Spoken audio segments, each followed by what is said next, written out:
وقل رب زدني علما. Aleykumussalam və rahmetullahi və barakatuh. Deməli, birincisi odur ki, qurban kəsən hər hansı bir pul vəsaiti və ya ətdən pay verilməsinin şəriətdə hökmü odur ki, yəni onu vermək olmaz. Yəni, ətdən pay vermək olmaz.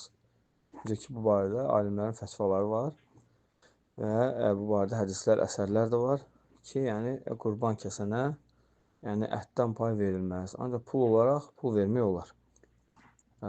İkincisi odur ki, qurbanın deyim və fərz olan paylanma qaydası. Deyim olan qurban, yəni deyim deyəndə yəqin ki, nəziri qəsd edirsiniz. Nəzir qurbanı necə deyilibsə o cürədir.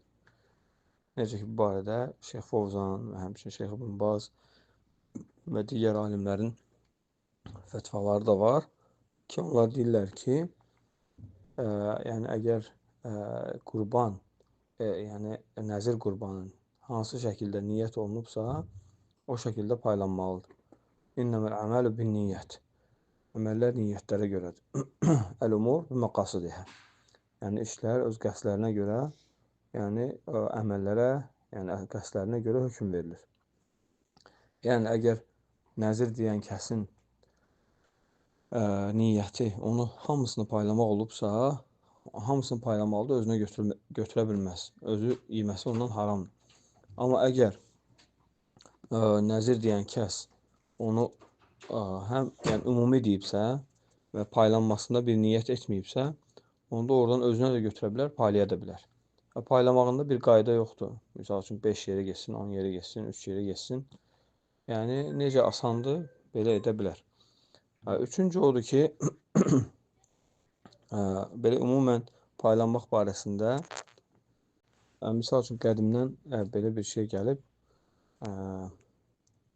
yəni onlardan 3 yerə bölürdülər. Yəni bəzən əgər qurbanı yəni 3 yerə bölürdülər. Bir hissəsini özlərinə saxlayırdılar, bir hissəsini yaxın qohumlara və ya qonşulara və bir hissəsini kasıblara belə bölüm yəni ki, varid olub, gəlib. Amma bu mütləq deyil. Yəni ki, insan yəni kəssə, yəni paylamasa belə onun qurbanı sayılmış olur və yaxud da hamısını paylasa belə yenə qurban sayılmış olur. Və həmçinin kəsilən heyvanın dərisi, dəri və s. Kəsilən heyvanın dəri və s.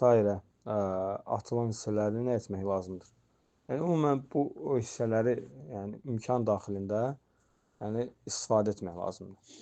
Hətta dərisini belə çalışmaq lazım istifadə etmək. Əgər yox, heç cür istifadə ediləsi bir şey yoxdur, aşılamaq olmur, yəni bunların heç biri mümkün deyilsə, onda atılmasında bir problem yoxdur. Çünki əl-məşəqqətü təcrübət təysir. Məşəqqət asanlığı gərəkdirir. Və həmçinin əd-dərurat tubihul məhzurat. Yəni, zərurətlər qadağan olmuş şeyləri halallaşdırır. Əgər heç bir şey etmək olmursa, onda atmaq olar. Allah bir daha doğrusu. Və həmçinin deyirsiniz ki, bir qardaşın anası yəni deyim qurbanı deyib, lakin imkanı azdır 2 heyvan kəsməyə.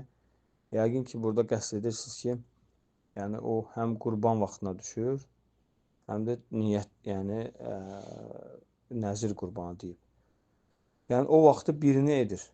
Yəni yəqin ki, o niyyəti olmayıb ki, həm yəni nəziri kəsəcəm qurban bayram vaxtı, həm də qurbanı.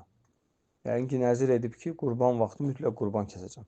Yəni qurban vaxtı qurban kəsmək sünnədir, vacib deyil. Bu cümhur alimlərin fikridir. Əgər insan nəzir deyərsə ki, mən qurban vaxtı qurban kəsəcəm, yəni bu 2 qurbandır, bu 1 qurbandır. Ona görə udhiyəni etsə, yəni qurban günü qurbanını kəssə, həm nəziri yerinə yetirmiş sayılır, həm də qurban etmiş sayılır. Allah bir daha doğrusu.